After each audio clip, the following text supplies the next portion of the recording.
تاریکیوں سے روشنی کی طرف آپ کا رہبر نور علم میڈیا، لائک اور سبسکرائب کیجیے۔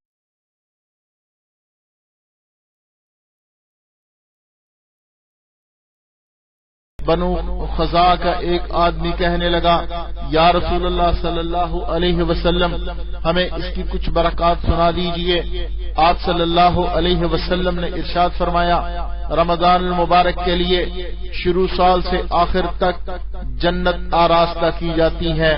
جب رمضان کی پہلی رات ہوتی ہے تو عرش کے نیچے سے ایک ہوا چلتی ہے جس سے جنت کے درختوں کے پتے بجنے لگتے ہیں۔ حوریں یہ منظر دیکھتی ہیں، اللہ سے درخواست کرتی ہیں، ہمارے لیے اس مہینہ میں اپنے بندوں میں سے جوڑے مقرر فرما دیجئے کہ ان سے ہماری اور ہم سے ان کی آنکھیں ٹھنڈی ہو جائیں۔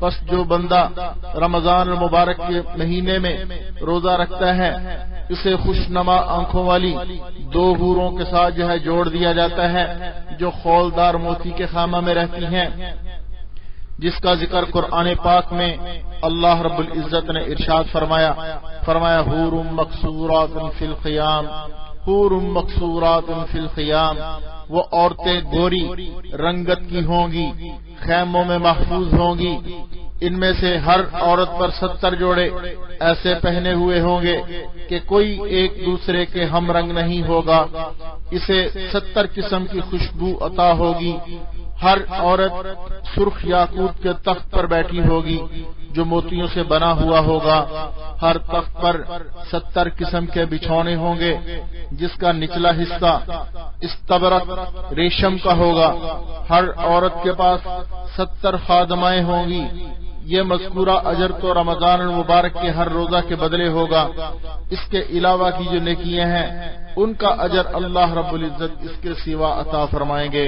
میرے بھائیوں، ایک اور حدیث میں پیارے آقا حضرت محمد مصطفیٰ احمد مجتبی صلی اللہ علیہ وسلم فرماتے ہیں کہ رمضان المبارک جو ہے بڑا ہی متبرک ہے، اور فرمایا کہ رجب جو ہے میری امت کا مہینہ ہے اور اس کی فضیلت باقی مہینوں پر ایسی ہے جیسے میری امت کو باقی امتوں پر فضیلت حاصل ہے، اور فرمایا شعبان میرا مہینہ ہے، شعبان میرا مہینہ ہے، اس کی فضیلت باقی مہینوں پر ایسی ہے جیسا کہ میری فضیلت باقی انبیاء علیہ الصلاۃ والسلام پر ہے۔ اور رمضان المبارک اللہ کا مہینہ ہے، رمضان المبارک اللہ کا مہینہ ہے، باقی مہینوں پر اس کی ایسی فضیلت ہے جیسا کہ اللہ کو تمام مخلوق پر فضیلت ہے۔ حضرت حسن رحمۃ اللہ علیہ فرماتے ہیں حضور اکرم صلی اللہ علیہ وسلم باہر تشریف لائے، لوگ باہم جگڑ رہے تھے، ارشاد فرمایا کہ تمہیں شب قدر کی اطلاع دینے کے لیے نکلا تھا، مگر مجھے یہ ڈر ہونے لگا کہ تم اس پر قناعت کر کے بیٹھ جاؤ گے، ممکن ہے اس میں بہتری ہو، لہذا اسے آخری عشرہ کی طاق راتوں میں تلاش کرو، 9 راتوں میں جو باقی ہیں، یا بقیہ 7 راتوں میں، یا 5 میں، یا 3 میں، یا پھر آخری رات میں جو باقی رہ گئی ہو۔ تو اس رات کے من جملہ اور علامتوں کے یہ بھی ہے کہ وہ رات بالکل نکھری ہوئی چمکدار ہوتی ہے، نہ اس میں زیادہ سردی ہوتی ہے نہ زیادہ گرمی ہوتی ہے، صبح کو سورج بغیر شعاع کے طلوع ہوتا ہے، جو شخص ایمان کے ساتھ ثواب کی نیت سے اس میں عبادت کرے اس کے پچھلے گناہ معاف ہو جاتے ہیں۔ اور قرآن کریم میں اللہ رب العزت نے شب قدر کے حوالے سے بیان فرمایا کہ یہ رات جو ہے بڑی متبرک رات ہے، اور اس رات میں حضرت جبرائیل علیہ السلام بھی اترتے ہیں، اور یہ رات جو ہے 1000 مہینوں سے بہتر ہے۔ شب قدر کی رات جو ہے 1000 مہینوں سے بہتر ہے۔ اللہ رب العزت نے قرآن کریم میں اس کا ذکر فرمایا، اور فرمایا سورۃ القدر میں اعوذ باللہ من الشیطان الرجیم بسم اللہ الرحمن الرحیم انا انزلناه في ليلة القدر وما ادراك ما ليلة القدر ليلة القدر خير من 1000 شهر تنزل الملائكة والروح فيها بإذن ربهم من كل امر سلام هي حتى مطلع الفجر۔ فرمایا کہ ہم نے قرآن اتارا ہے شب قدر میں، اور آپ کو کیا معلوم کہ شب قدر کیا ہے؟ شب قدر بہتر ہے 1000 مہینوں سے، اترتے ہیں فرشتے اور روح، یعنی اس میں اپنے رب کے حکم سے، اور ہر کام پر امان ہے، اور وہ رات صبح کے وقت تک جو ہے سلامتی ہے۔ میرے بھائیوں، یہ شب قدر مسلمانوں کو اللہ رب العزت نے خصوصی طور پر عطا فرمائی ہے۔ نبی اکرم صلی اللہ علیہ وسلم نے جو ہے اس شب قدر کے بڑے فضائل بیان فرمائے ہیں۔ میرے بھائیوں، شب قدر کی رات کو یہی فضیلت کم نہیں تھی کہ اس کی نسبت کلام مقدس سے ہے، اور میرے بھائیوں قرآن اس رات میں اترا، میرے بھائیوں قرآن جو ہے اس رات میں اترا، اور رسول اللہ صلی اللہ علیہ وسلم کی نسبت جب قرآن کے ساتھ ہوئی تو حضور صلی اللہ علیہ وسلم کو محمد الرسول اللہ کہا گیا۔ رمضان کی نسبت جب قرآن سے ہوئی تو تمام مہینوں کا سردار بن گیا۔ اس لیے اللہ رب العزت نے لیلۃ القدر کو عظمت کا بیان کرتے ہوئے فرمایا انا انزلناہ فی لیلۃ القدر، کہ محبوب یہ رات عام رات نہیں ہے، یہ وہی رات ہے جس میں الحمد سے لے کر والناس کے سین تک قرآن مجید اتارا۔ محبوب اس بابرکت کلام کی ابتدا ہم نے تم پر اس رات کو کی، اور ایک روایت میں ہے کہ اللہ تبارک و تعالی نے لوح محفوظ سے آسمان دنیا پر پورا قرآن لیلۃ القدر میں اتارا، اور اس سے پھر بتدریج وقفے وقفے سے جتنی ضرورت ہوتی جبرائیل علیہ السلام قرآن لاتے رہتے۔ کوئی بھی کیفیت ہو، قرآن کا نزول لیلۃ القدر میں ہے۔ اس سے اس رات کی عظمت کا اندازہ لگایا جا سکتا ہے کہ یہ کتنی عظمت والی رات ہے جس میں اللہ نے اپنے مقدس کلام کو اتارا۔ اگر اس آیت کے ترجمے پر غور کریں تو آپ کو ساری وضاحت معلوم ہو جائے گی۔ اللہ رب العزت فرماتے ہیں انا انزلناہ فی لیلۃ القدر، کہ ہم نے عظمت والی رات میں اس قرآن کو اتارا۔ قرآن کو سمجھ لو، یہ اللہ کا کلام ہے، مقدس کلام ہے، عظمت والی کتاب ہے۔ یہ کتاب جس کے سینے میں چلی جائے وہ کتنا عظیم ہے، جس پیغمبر پر اتری وہ پیغمبر کتنا عظیم ہے، جس امت کے حصے میں آئی وہ امت کتنی عظیم ہے، جس مہینے میں آئی وہ مہینہ کتنا عظیم ہے۔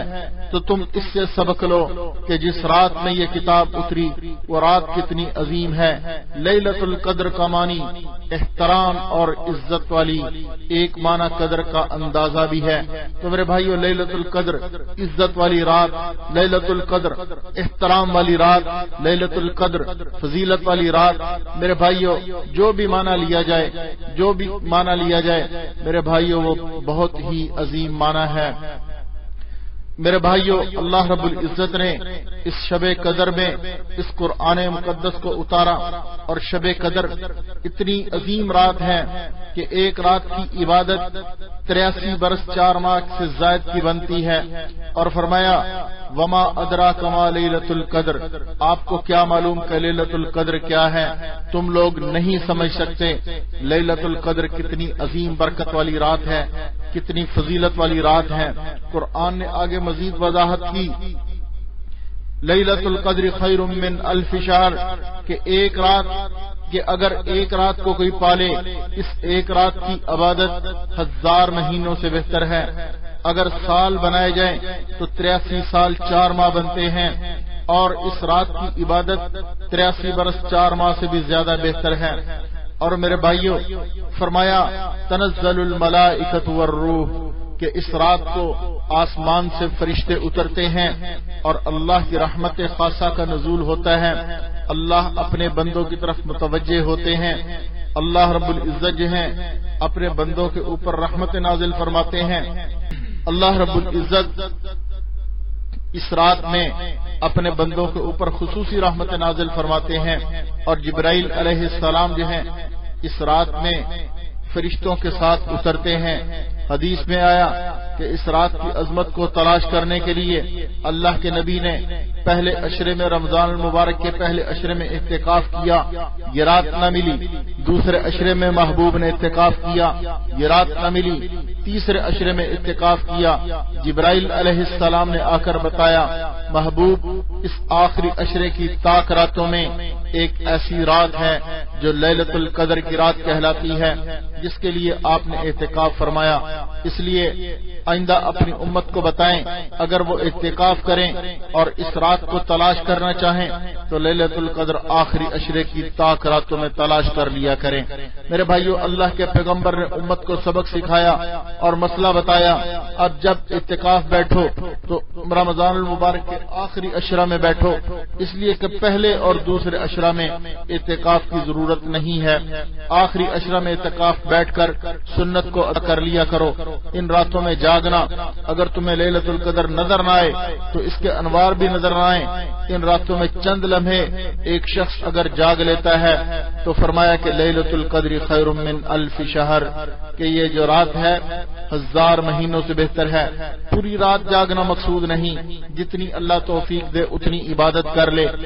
مغرب سے فجر تک جاگنا مقصود نہیں ہے، پوری رات میں ایک لمحہ بھی میسر آ گیا، تراویح اس رات میں میسر آ گئی، قرآن کی تلاوت اس رات میں میسر آ گئی، درود پاک پڑھنا اس رات میں میسر آ گیا، کسی کی خدمت کرنا اس رات میں میسر آ گیا، قرآن کا ایک نقطہ بتانا کسی کے میسر آ گیا، تو میرے بھائیوں اللہ کی طرف سے جو ہے انسان کے لیے عبادت لکھی جائے گی، اور اللہ رب العزت جتنی بھی توفیق عطا فرمائے میرے بھائیوں اس رات میں عبادت کرنا چاہیے۔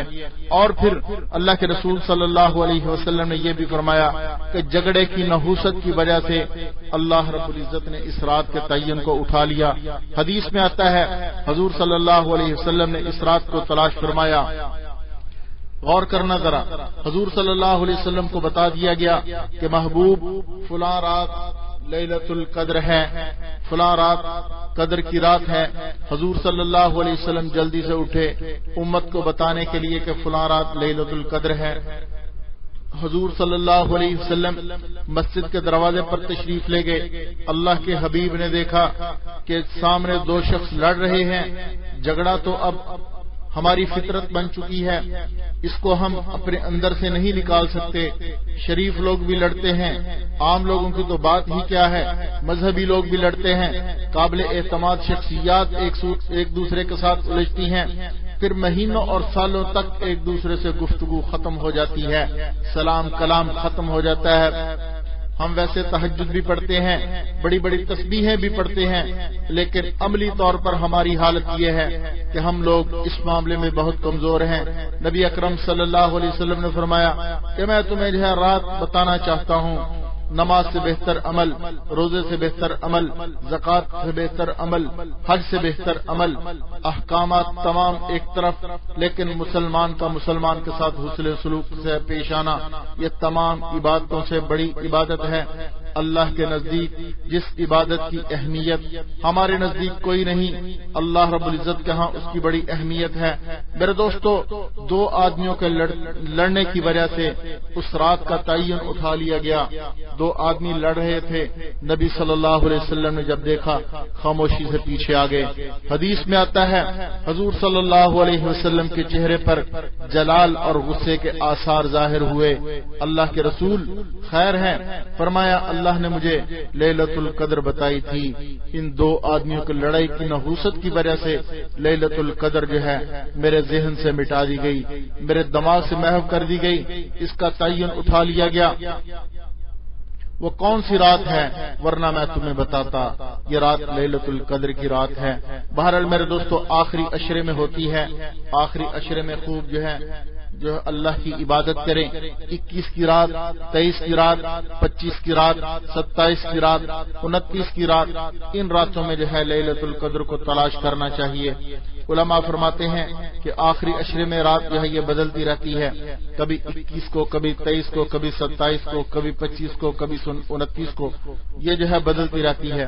بہرحال اللہ رب العزت جو ہے ہمیں اس کو جو ہے وہ تلاش کرنے کی توفیق عطا فرمائے۔ تاریکیوں سے روشنی کی طرف آپ کا رہبر نور علم میڈیا، لائک اور سبسکرائب